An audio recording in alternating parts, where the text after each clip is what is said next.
Hello everyone, this is MD Tech here with another tutorial. Today I will be showing how to use the Java plugin in Google Chrome since the release of Google Chrome version 45, which came out earlier this month. Basically, the Chrome browser has cut support for NP API plugins, and that virtually makes Java unusable in Google Chrome. And if you're browsing through various websites, you may get alerts saying that Java is no longer compatible with Google Chrome. So I'll be showing a workaround for this within the Google Chrome browser.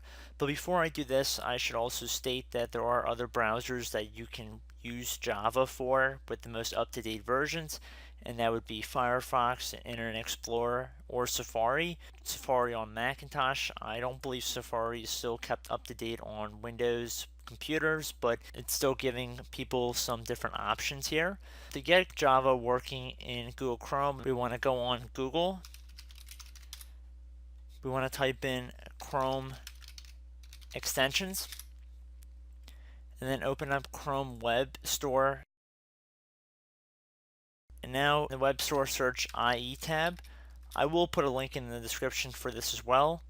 And now underneath extensions, click on Add to Chrome directly next to the IE tab.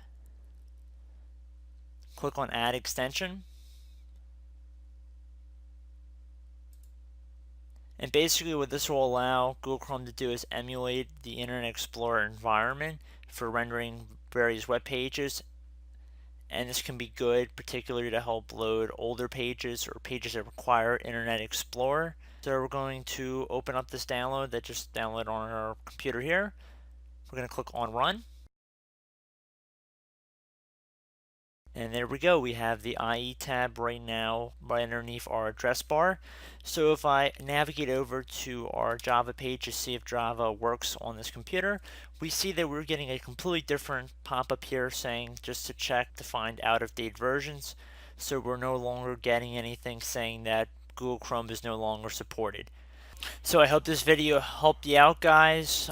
Just disable this extension if you don't need to use Java at any given time, just to improve browser performance. But other than that, everything should be good. So I will see you in the next tutorial. Goodbye.